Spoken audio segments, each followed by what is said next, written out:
வணக்கம், நான் உங்க friend Jaya Srinivasan. Welcome to veggies recipe. இன்னைக்கு நம்ம வெஜ்ஜீஸ் ரெசிபி கிச்சன்ல ஐயங்கார் ஸ்டைல்ல கிள்ளி மிளகாய் சாத்துமது பண்ண போறோம். அதாவது ரசம் பண்ண போறோம். இது ரொம்ப சிம்பிளான அது டேஸ்டியான ரசம். இதுக்கு வந்து ரசப்பொடியே தேவையில்லை. ஜஸ்ட் தாளிச்சு கொதிக்க வச்சாலே போதும். இந்த சாத்துமது சூப்பரா ரெடி ஆயிடும்.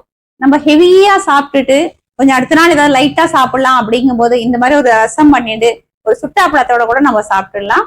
காத்தால பிஸியா இருக்கும்போது கூட இந்த ரசத்தை குவிக்கா பண்ணிடலாம். பேச்சுலர்ஸ், பிகினர்ஸ் எல்லாருக்குமே ரொம்ப ஈஸியா இருக்கும்.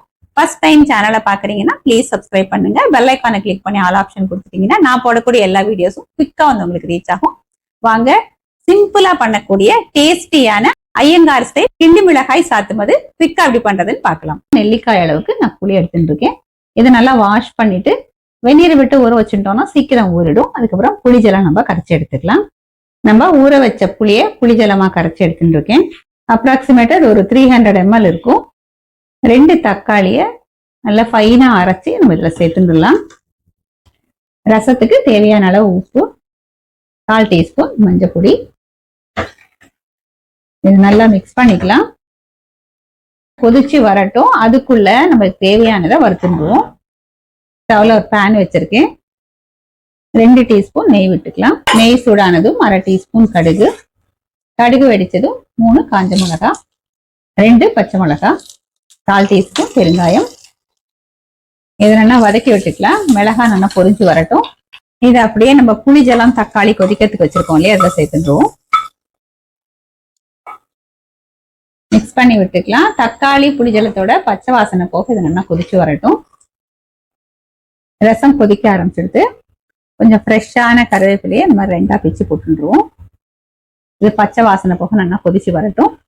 புளிஜலமும் தக்காளியும் பச்சை வாசனை போக நல்லா கொதிச்செடுத்து நம்ம தண்ணி விட்டு விளாவிக்கலாம். ஸ்டவ் ஃப்ளேமை சிம்ல வச்சுக்கலாம். ரசம் நல்லா நுரைச்சி வரட்டும்.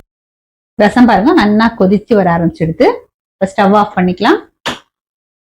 ரசத்துக்கு தாளிச்சுன்றோம். ஸ்டவ்ல ஒரு பேன் வச்சிருக்கேன். 1 டீஸ்பூன் நெய் விட்டுப்போம். நெய் சூடானதும் 1/2 டீஸ்பூன் ஜீரகம். ஜீரகம் நல்லா பொரிஞ்சு வரட்டும். ஸ்டார்டிங்லேயே கடுகு சேர்த்துட்டோம் அப்படிங்கனால இப்ப நம்ம கடுகு சேர்க்க வேண்டியது இல்லை. ஜீரகம் நல்லா பொரிஞ்சதும் 1/4 டீஸ்பூன் பெருங்காயம், வாசனைக்கு கொஞ்சம் கருவேப்பிலை. நம்ம தாளிச்சதை ஃபர்ஸ்ட்ல சேர்த்துடலாம். மேல கொஞ்சமா கொத்தமல்லி தூவிடுவோம். கிள்ளி மிளகாய் சாத்துமது சூப்பரா ரெடி ஆயிடுது. இது நம்மளுடைய சொன்ன மாதிரி சாதத்துல பசஞ்சு சாப்பிட்றதுக்கும் நல்லா இருக்கும். அப்படியே சூப் மாதிரி குடிச்சாலுமே சூப்பரா இருக்கும். கோல்டா இருக்கிற நேரத்துல வெதுன்னு குடிச்சோம்னா தொண்டைக்கு அவ்வளவு இதமா இருக்கும்.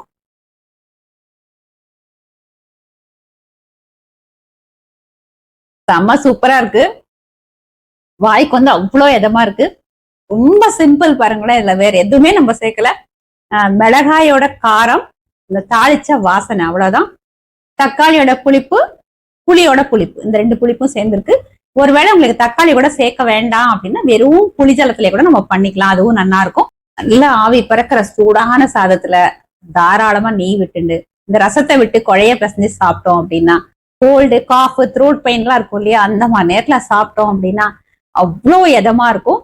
இதுல நம்ம சேர்க்கிற அந்த புளிஜலம் தக்காளியோட புளிப்பையும் மிளகாய் வத்தல் பச்சை மிளகாயோட காரத்தையும் கரெக்டா பேலன்ஸ் பண்ணாலே போதும். இந்த ரசம் ரொம்ப டேஸ்டா இருக்கும்.